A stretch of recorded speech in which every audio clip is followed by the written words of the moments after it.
अदा एक मुस्लिम धर्म की थी, लेकिन उसके ससुराल में सभी हिंदू धर्म के थे। अदा जिस मोहल्ले में अपने ससुराल के साथ रहा करती थी, वहाँ पर ज्यादातर लोग हिंदू ही रहते थे। लेकिन जब से अदा उस परिवार में बहू बनकर आई थी, तब से लोग उसके ससुराल वालों से भेदभाव करने लगते हैं। ऐसे ही नवरात्रि के दिन शुरू होने वाले थे। पुष्पा, जो कि अदा की सास थी, वो अदा से कहती है, पता है बहू, नवरात्र आने वाले हैं और हर साल पूरा मोहल्ला एक साथ नवरात्र में माता की चौकी बिठाया करता था। इस बार पता नहीं ये मोहल्ले वाले हमें इस त्योहार में अपने साथ शामिल करेंगे भी या नहीं। जानती हो माँ जी, जब से मेरी शादी हुई है इस घर में, तब से इस मोहल्ले के सभी लोग आपसे भेदभाव करते हैं। मुझे तो एक बात समझ नहीं आती, अगर मैं मुस्लिम हूँ तो क्या मैं इंसान नहीं हूँ? और अब तो मेरी शादी हो गई है, मैंने तो अपना धर्म भी बदल लिया है। मुझे कोई दिक्कत नहीं है हिंदू धर्म अपनाने से, और मैं तो और हिंदू धर्म में जो पूजा पाठ होता है उन सभी को करने के लिए भी तैयार हूँ। यहाँ तक कि मरने के बाद मुझे जला देना, इस चीज के लिए भी तैयार हूँ। फिर भी इन लोगों की सोच बदलने के लिए तैयार क्यों नहीं हो रही है?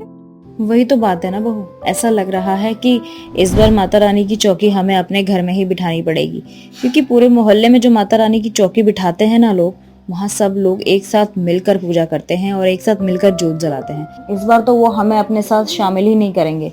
लेकिन माँ जी, हमारा घर इतना बड़ा तो नहीं है, एक ही कमरे में हम क्या क्या करेंगे?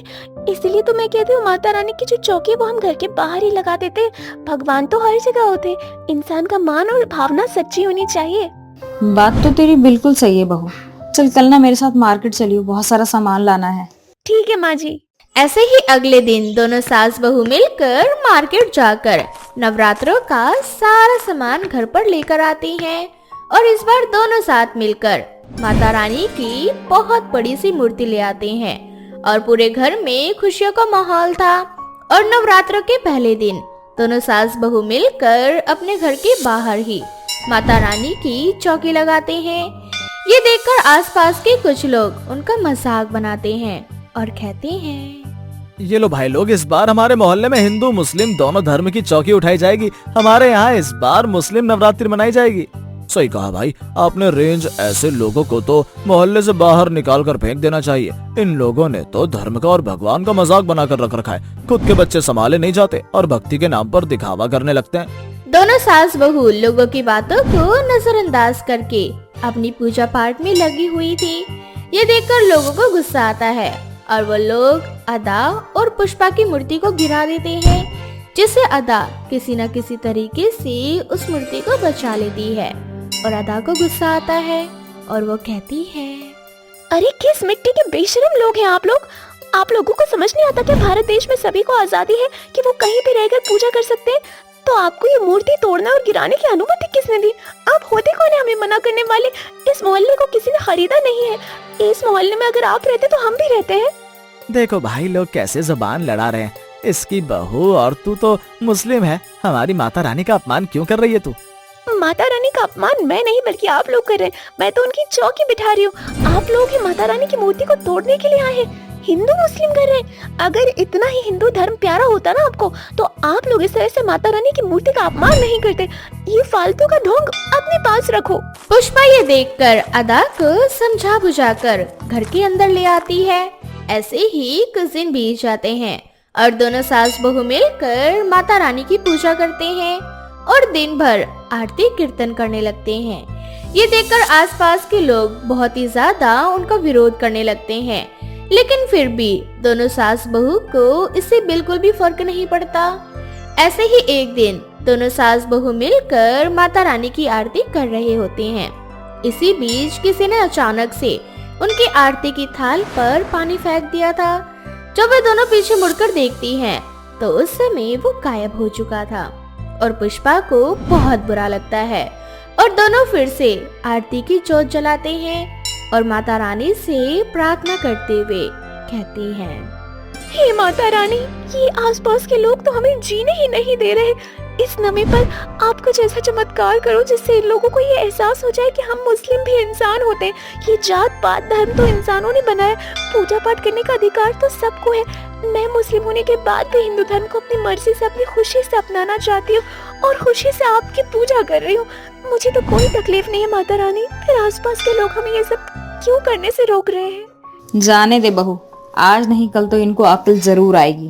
तभी कुछ लोग वहाँ आते हैं और कहते हैं, अरे माता रानी तुम्हारी सुनने वाली नहीं है, क्योंकि माता रानी सिर्फ और सिर्फ हिंदू लोगों के घर पर ही आती है और दर्शन देती है। पुष्पा देवी, अगर तुमने इस मुस्लिम को अपनाया ना होता और हमारी बात मान ली होती तो शायद आज माता रानी तुम्हें भी दर्शन दे देती।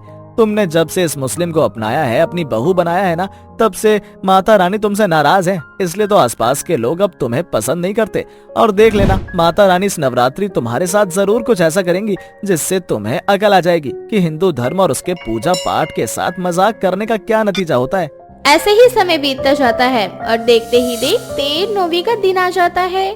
पुष्पा और राधा दोनों मिलकर आसपास की सभी छोटी छोटी कन्याओं को अपने यहाँ कन्या पूजन के लिए बुलाती हैं, लेकिन उसके मोहल्ले में कोई भी अपने बच्चों को उसके घर पर कन्या पूजन के लिए नहीं भेजने देता। अदा और पुष्पा दोनों ही बहुत ही ज्यादा दुखी हो जाती हैं। उन्हें समझ में नहीं आ रहा था कि वो कैसे कन्या पूजन करे। तभी अचानक से अदा और पुष्पा के घर पर 9 छोटी छोटी माता रानी आती हैं और वो अदा से कहती हैं, बेटा, हम बहुत दूर से आए हैं और हम चाहते हैं इस बार हमारी कन्या पूजन तुम्हारे घर पर हो।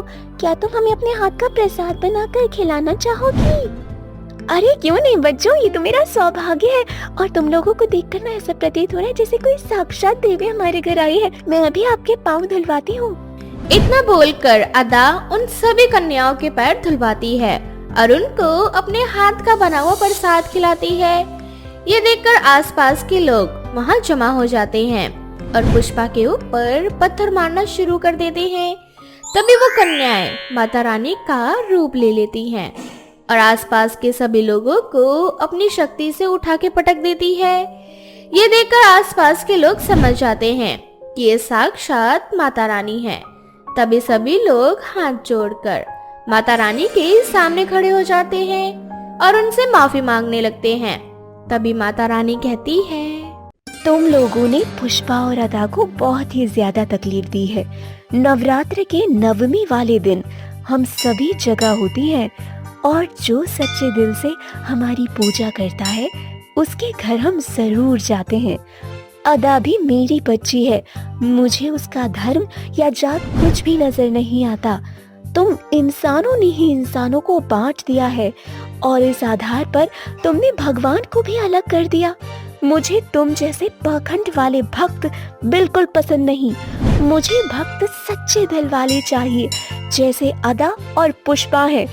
अब उन्हें परेशान करने की कोशिश की तो मेरा वो रौद्र रूप देखोगे जो तुम सबको आज तक मैंने नहीं दिखाया। इतना बोलकर माता रानी वहाँ से चली जाती है, जिसके बाद वो सभी लोग समझ जाते हैं कि अदा और पुष्पा की श्रद्धा कितनी सच्ची थी। सभी लोग उन दोनों से माफी मांगती है और अब पहले से उन सभी लोगों का व्यवहार पुष्पा के लिए बिल्कुल बदल जाता है।